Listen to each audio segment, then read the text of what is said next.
Annyeong! Grabe, ito yung araw na hindi ko ginusto guys, kaya wala talaga sa plano. Pero excited naman ako.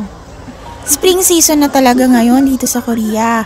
Ang gaganda ng mga cherry blossoms and more flowers pa yung nagsisibulan dito kapag ganitong season na dito ko lang sa Korea nakita.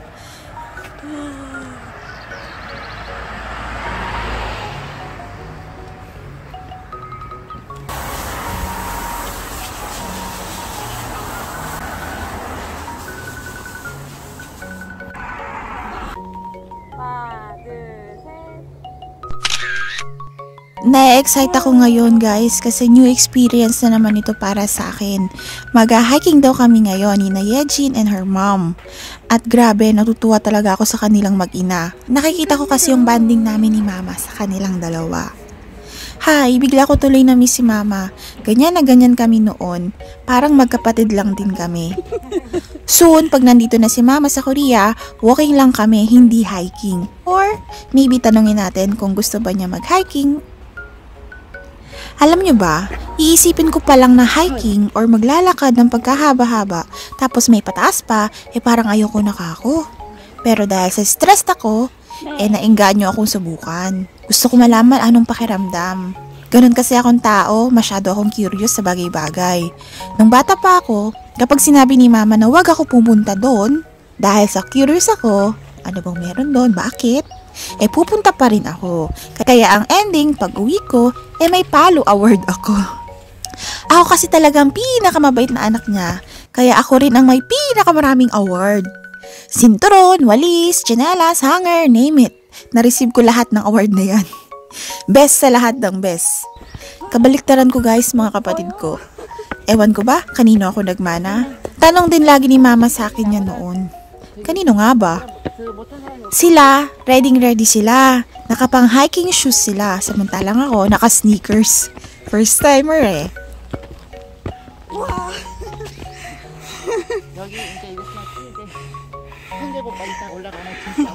Grabe, unang saba ko pa lang sa akyatan, hingal na ako. Ramdam nyo ba? Once a year daw ginagawa nila ito.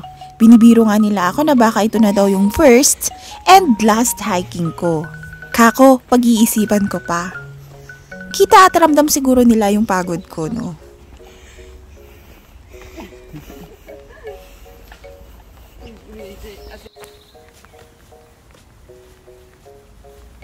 여기 봐봐.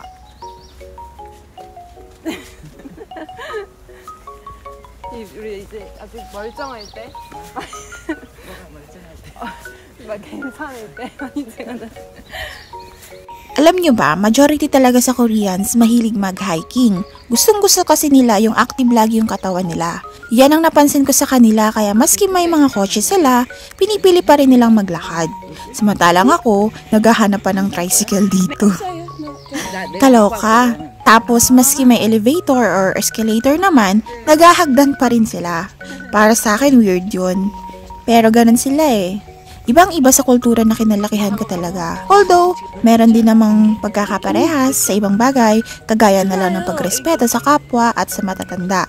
Gumagamit din sila ng po at opo, oho dito, at saka please sa salita nila. Pero kagaya rin sa atin, mostly sa mga new generations or kabataan ngayon, medyo nawawala na yung ganyang kultura na sana wag naman magtuloy-tuloy.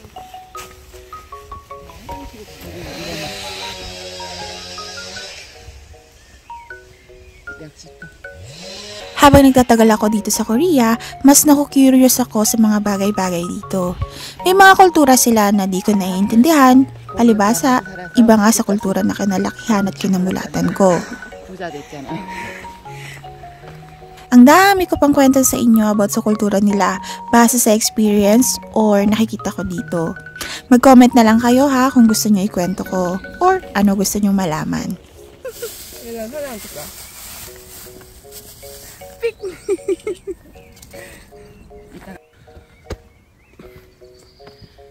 By the way guys, hindi ko nga pala sinabi sa kanila na may hika or asthma ako.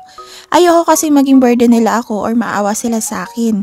Gusto ko, normal lang kami. And just in case naman atakihin ako, may dala naman akong laging inhaler. Kaya sumabak talaga ako. Pag hindi sila nakatingin, minsan nag-i-spray ako kasi parang may bumabara sa paghinga ko. And sa isip ko, kung di ko talaga kakayanin, mag-give up ako. Babalik na lang ako mag-isa.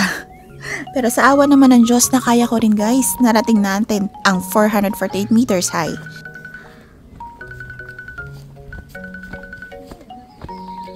Caution.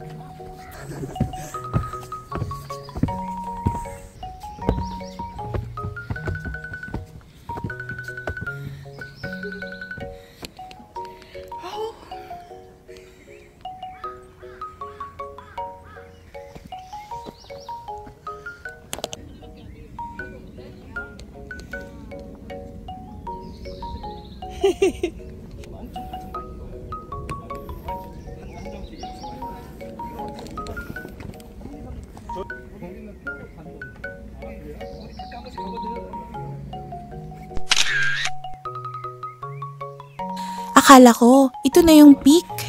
Akala ko lang pala, kasi warm up pa lang pala ito. Meron pa pala kaming aakyatin. Habang paakyat kami at nakakasalubong kami ng mga pababa ng mga tao, iniisip ko, mas madali lang yung pababa kumpara sa paakyat. Pero ngayon, hindi pala. Same lang siya na mahirap and mas masakit sa paa yung pababa kesa sa paakyat. So yun yung realization ko na akala ko mas madali yung pababa kesa sa paakyat. 시원해요. 귀여워. 상계봉 이거 하면 기로봉인가 봐. Thank you. Thank you. I love you.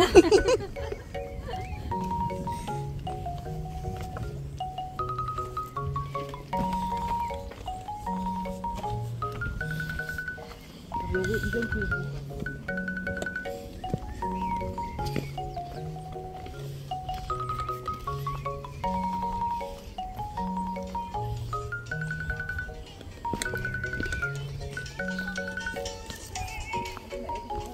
저쪽.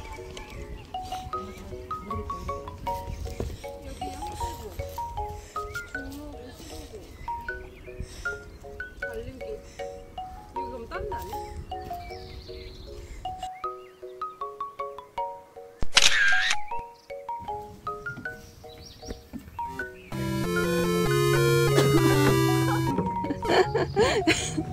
힘들지만 V.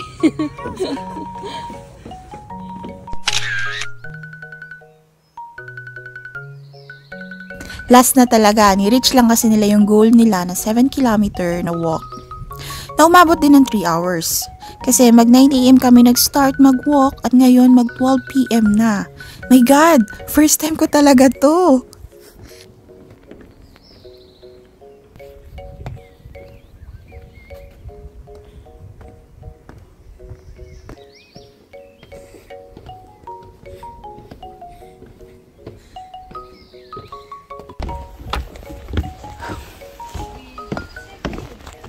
Check it out. Wow!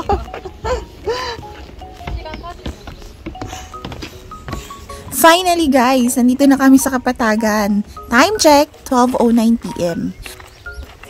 여기서 이렇게 해가지고 여기로 그냥 여기까지 어, 왔어. 어. 많이 왔다. 원래 전에 엄마 다녔던 데는 이렇게 해서 저기까지요? 이렇게 해서 이렇게 약수처럼 아까 그 이렇게 내려오거든. 그러면 이쪽으로 내려오거든. 내가 여기로 노루목 그래도 우리 많이 걸었어. 코끼리에서 내려온 거야. 이제 수도보 가서.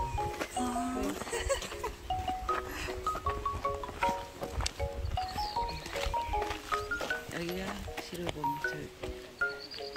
상반교에서 버스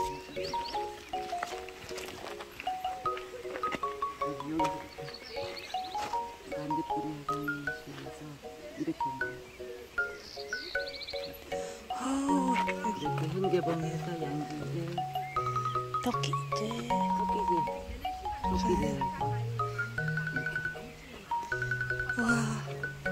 많이 왔지. 네. At meron silang pahangin dito para matanggal kung ano man mga kumabit sa shoes at damit namin na nakuha namin sa pagsuong namin sa kabundukan.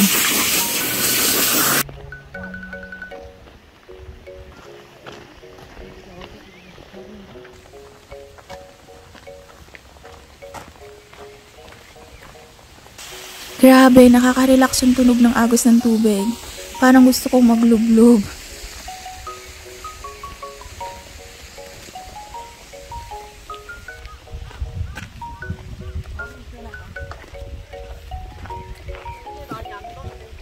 아니 날씨가 오히려 이런 게 더 좋다.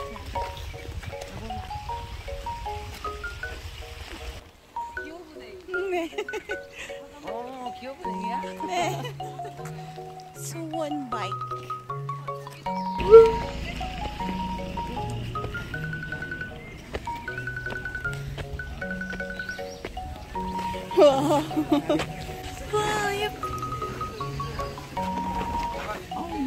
네.